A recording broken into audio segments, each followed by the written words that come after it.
have returned. We're in the final segment of today's show. It's fastest hour of the day when you're having fun, isn't it, Daniel? Daniel will be back on Tuesday, so we're going to have a lot. We're going to have Patrick back on Monday, and Daniel will be here on Tuesday, so we're going to cover this and see what we can do to educate everyone and to bring it back home, as I would like to say. We were talking about the rainforest when we went in. You had mentioned earlier on the interview with Mark Levin that the rainforests are actually growing, and here we see these commercials where they want us to contribute to help save the rainforest. Yeah, well, we are saving them as we speak by putting carbon dioxide in the air. We have been measuring vegetation growth from satellites for about 25 years, and there's a recent paper out from some French scientists that show absolute massive increases in the greenness of the planet. And the place that's growing the most happens to be the tropical rainforests in not only South America, but in Africa and in Asia. They are growing by leaps and bounds. And to give you an idea of how much greener the planet is getting as we put CO2 in the air, the most common agricultural ecosystem on Earth are things called grasslands. And they are growing. They're picking up biomass at the rate of 5% per year. So in the 17 years in this recent satellite study, that means that they have increased their biomass by 85%. And the main cause of that is the increase in atmospheric carbon dioxide, which is plant food. Well, I always thought that was a good thing. Yeah, I would have thought so, too. When I started talking about this online, all of a sudden some commenters are saying, well, why is it a good thing for the planet to be getting greener? I don't get that. Because, well, I'm no scientist, but there's one thing I remember from class when I was in elementary, because what we exhale, the trees inhale, and what they exhale, we inhale. That's why we're good for each other. Yeah, something like that. It's simple. I know. I'm simple-minded. That's where I am. Daniel gets a kick out of me anyway. You know, Daniel. Oh, I always do.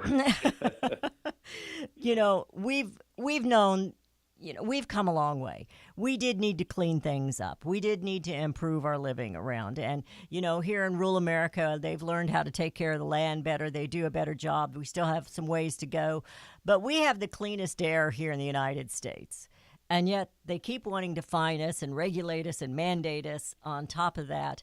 And it's really hurting the industries, it's hurting the farmers, it hurts everything, jobs, it affects everything. I'm going to let you talk about that just a little bit, Daniel.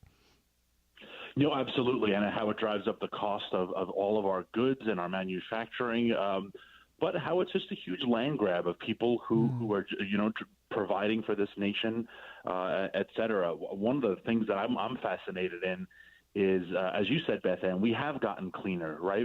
Our air is better. We are better stewards of our resources.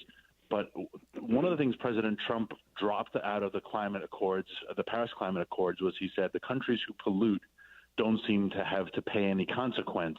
And that was a very un-PC thing to say. And I'd love to ask Doctor about China and India and Indonesia. And again, not to start a political war with them, but these are countries who do pollute. Yeah, just the facts of the Paris Accord. Why are they never called out? Why does the UN never punish China or India for their level of pollution? I'm glad you asked, Daniel, because I wanted to ask Patrick that too. The Paris Accord, the way the accord works is countries, quote, voluntarily say what they're going to do about their emissions. And the Chinese, what they agreed to do was to increase their emissions until somewhere around 2030, whereupon most people think they're going to level off because their economy is going to mature anyway. So they're not doing anything. The Indians were even better. What they decided to do was to increase the amount of carbon dioxide that is emitted per person or per unit economic output above what it was in the background years. So in other words, they agreed to do nothing, but they agreed to do less than nothing. So President Trump says this is a bad deal. And at the same time, what nation on earth has reduced its carbon dioxide emissions more than any other. The United States, the country that is not in the Paris Accord. Well, once again, the cowboy stands alone, doesn't he? Yeah, I guess so. I have to say, I just think it's amazing that there's support for an agreement in which the largest emitter on Earth, by far, which is China, says we're going to continue to increase our emissions for another 15 years. And this was hailed by the Obama administration as a great breakthrough agreement. Yeah, right. Great breakthrough for the Chinese.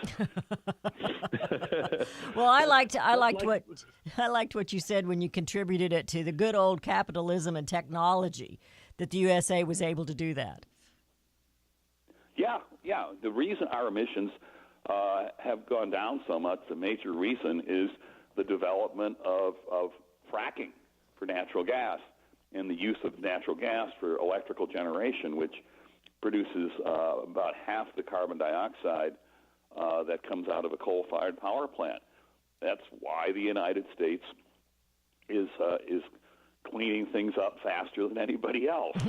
And we didn't regulate ourselves into oblivion. And Daniel and I were talking about that the other day because President Obama was taking credit for the energy uptake and the coal and the oil, and it was because of the fracking, and it wasn't because it was private industry, not anything that President Barack Obama did. Absolutely, and that's going to continue.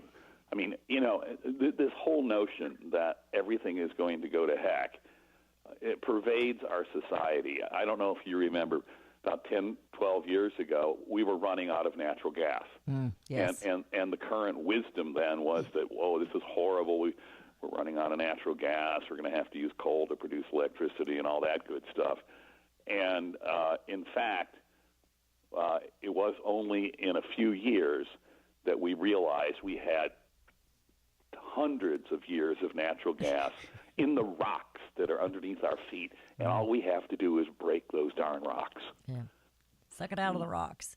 We are about out of time. Thank you so much, Dr. Michaels, for taking time to be with us today. And we'll see you on Monday. We'll see you on the radio. Daniel, you have a great weekend. Thank you for helping me put this together. I really do appreciate it. And as we close today's show, the truth will set you free. We need to know both sides of the story so we can make better decisions ourselves. And when we do that, that's how we will bring America home.